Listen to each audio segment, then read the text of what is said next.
নমস্কার, বাংলা জ্ঞান হাব চ্যানেলে আপনাদের সকলকে স্বাগত। সাল 2025 বছর শেষ হতে চলেছে। এই 2025 কিন্তু একটা হিংসাত্মক সাল হিসেবে দেখা যাচ্ছে। কেন? কারণ এই বছর অনেকগুলো কনফ্লিক্ট দেখা গেছে, অনেকগুলো যুদ্ধ দেখা গেছে। যদি আমরা দেখি তাহলে দেখতে পাবো যে আফগানিস্তান পাকিস্তানের যুদ্ধ, আমরা অপরদিকে দেখতে পাবো ভারত পাকিস্তানের যুদ্ধ, অপারেশন সিঁদুর, কম্বোডিয়া থাইল্যান্ডের মধ্যে যুদ্ধ, রাশিয়া ইউক্রেনের যুদ্ধ, নানান রকম যুদ্ধ চলেছে।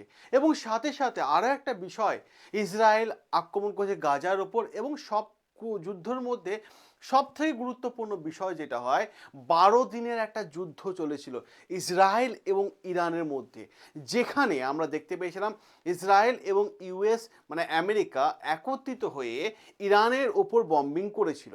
তা আমরা বলতে পারি সাল 2025 কিন্তু একটা বড় ইভেন্ট, একটা গুরুত্বপূর্ণ ঐতিহাসিক ইভেন্ট দেখা গেছে। কিন্তু সাল 2026 একটা বড় যুদ্ধ হতে চলেছে, তেমনই ইঙ্গিত কিন্তু দিয়ে দেওয়া হলো আগে থেকে।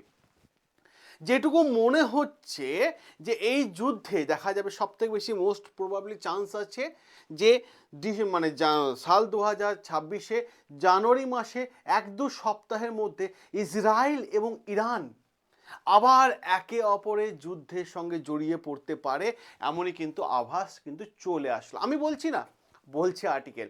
তাই সকলে যারা দেখছেন এই ভিডিওটা, তাদের আমি সকলকে রিকোয়েস্ট করবো প্লিজ প্লিজ প্লিজ চ্যানেলটাকে সাবস্ক্রাইব করে নেবেন। যদি আপনাদের মনে হয় যে হ্যাঁ অথেন্টিক ইনফরমেশন এবং অথেন্টিক ওয়েতে জানা দরকার এবং প্রত্যেকটা সত্য ইনফরমেশন জানা দরকার, তাহলে অতি অবশ্যই এই চ্যানেলটাকে সাবস্ক্রাইব করে নেবেন। বিষয়টা কি হয়েছে, বিষয়টা আমি বলি আপনাদের, পুরো জিনিসটাকে হিস্ট্রিটা বুঝিয়ে দিই। নেতানিয়াহু চাইছে এই মুহূর্তে, ইসরায়েলের প্রেসিডেন্ট চাইছে যে আমেরিকা এয়ারফোর্স ইউজ করতে। এবং আমেরিকা এয়ারফোর্স কেন হঠাৎ করে সে ইউজ করতে চাইছে তার পেছনে কারণও দেখিয়েছে। কি কারণ? যে আমেরিকা এয়ারফোর্স ইউজ করে তিনি ইরানের ওপর আক্রমণ করতে চাইছে, ইরানকে সম্পূর্ণ ডেস্ট্রয় করতে চাইছে। যুদ্ধ বলা তো ভুল হবে, বলছে যে পুরো ইরান ডেস্ট্রয় করে দেবে নেতানিয়াহু এরকম দাবি করেছে। এবং এই দাবি নিয়ে সে ছুটে যাচ্ছে কার কাছে? ডোনাল্ড ট্রাম্পের কাছে। এবং সমস্ত প্ল্যান নেতানিয়াহু রেডি করে নিয়েছে। কি বলছে আর্টিকেলটা দেখুন। আর্টিকেল বলছে Trump to be presented with new plan to attack Iran during Netanyahu US visit report. এই জায়গাটা দেখুন, নেতানিয়াহু রিপোর্ট করেছে একটা, সে ডোনাল্ড ট্রাম্পের সঙ্গে দেখা করতে চায়। এবং দেখা কবে করতে চায়? 29শে ডিসেম্বর এই মাসে। আমি কেন বললাম যে একটা বড় যুদ্ধের ইঙ্গিত পাওয়া যাচ্ছে 2026-এ প্রথম এবং দ্বিতীয় সপ্তাহের মধ্যে মোস্ট প্রবাবলি, ঠিক আছে? তো কি বলা হচ্ছে এখানে? বলা হচ্ছে নেতানিয়াহু একটা বড় প্ল্যান বানিয়েছে এবং প্ল্যানটা নিয়ে ডোনাল্ড ট্রাম্পের কাছে যাচ্ছে 29 ডিসেম্বর। যখন ইউএস মিডিয়ার নিউজ এটা, ইউএস মিডিয়া যখন ডোনাল্ড ট্রাম্পকে অ্যাডভান্স জিজ্ঞেস করেছেন যে নেতানিয়াহু তো ইরানকে আক্রমণ করার জন্য আপনার এয়ারফোর্স ইউজ করতে চাইছে, আপনার এই বিষয়ে কি মতামত? তখন ডোনাল্ড ট্রাম্প বলেছে না না না, আমার এসব কোনো মতামত নেই, এই সমস্ত প্ল্যানকে কি করলাম, আমি রিজেক্ট করে দিলাম, এরকম কিন্তু দাবি জানাচ্ছে। এবার প্রশ্ন হচ্ছে, যদি আমরা ব্যাকের দিক থেকে দেখি, যদি এইবার যে ডোনাল্ড ট্রাম্প প্রেসিডেন্ট হয়েছে তার আগের বারও যদি দেখি, জো বাইডেনের আগেও ডোনাল্ড ট্রাম্প ছিল, 4 বছর প্রেসিডেন্ট ছিল, তখনও দেখি যে ডোনাল্ড ট্রাম্পের সাথে নেতানিয়াহু বিগত 5 বছর রিপোর্ট বলছে ইরানকে আক্রমণ করার জন্য 500 বার প্ল্যান করেছে। সংখ্যাটা কত? 500 টাইমস প্ল্যান করেছে। কে কে? ইসরায়েল এবং ডোনাল্ড ট্রাম্প। আজকে আপনারা দেখছেন যে ইসরায়েল গাঞ্জার মধ্যে লড়াই চলছে, যেহেতু গাঞ্জা তারই এলাকা, ঠিক আছে? তাহলে ইসরায়েল এবং ইরানের লড়াইটা কিন্তু আজকের নয়, লড়াইটা হচ্ছে অনেক আগেকার লড়াই। তাহলে 500 টাইমস প্ল্যান করেছে। যখন দেখা গেছিল যে সাল 2025-এ জুন মাস 12 জুন থেকে 24শে জুন পর্যন্ত এই যে 12 দিন ইরান এবং ইসরায়েলের যে লড়াই হয়েছিল, ইসরায়েল দাবি করেছিল যে ইরানের 1100-র কাছাকাছি মানুষ মারা গেছে এই লড়াইয়ে বা যুদ্ধে 12 দিনে। এবং ইসরায়েল যেটা বলেছিল যে তাদের দেশে নাকি 60 থেকে 70 জন মারা গেছে ইরানে বমে।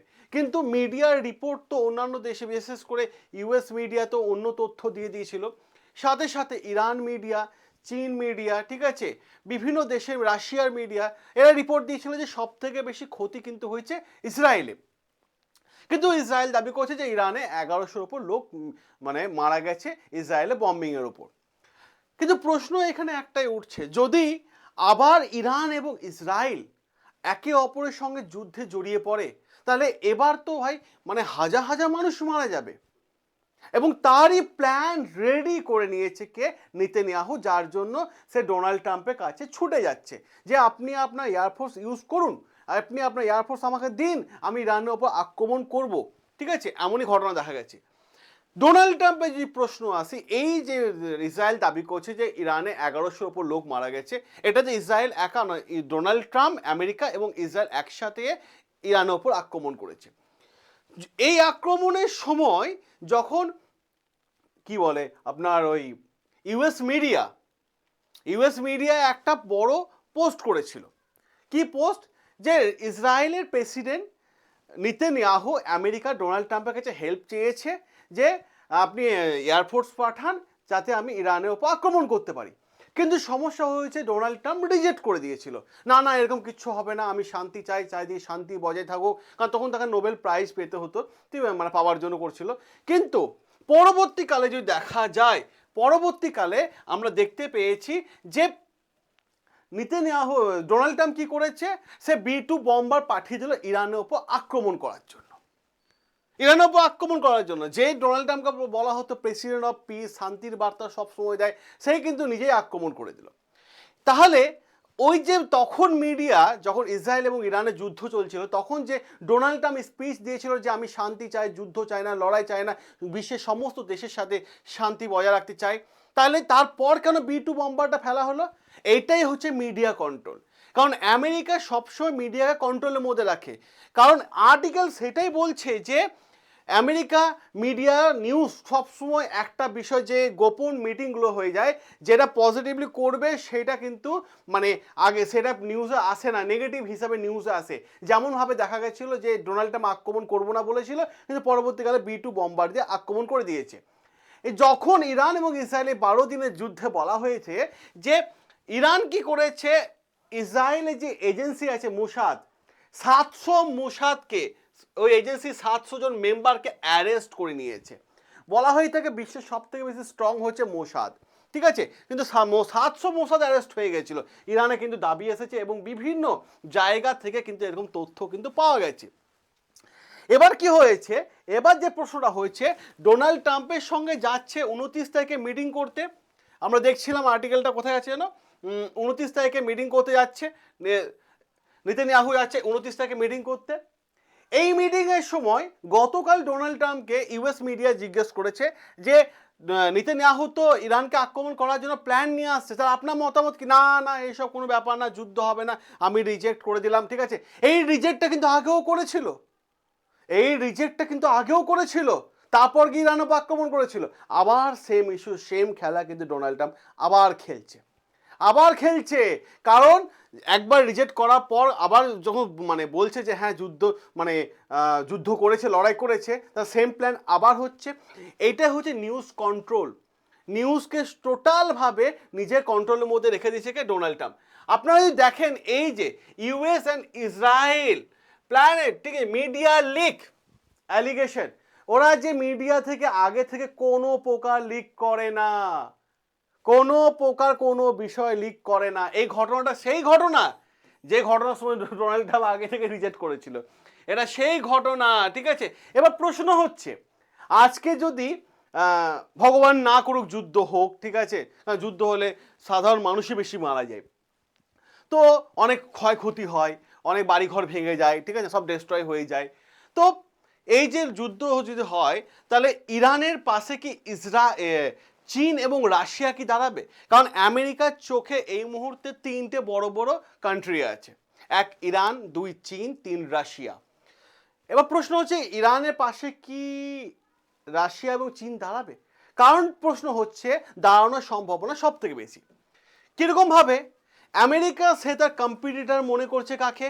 চীনকে।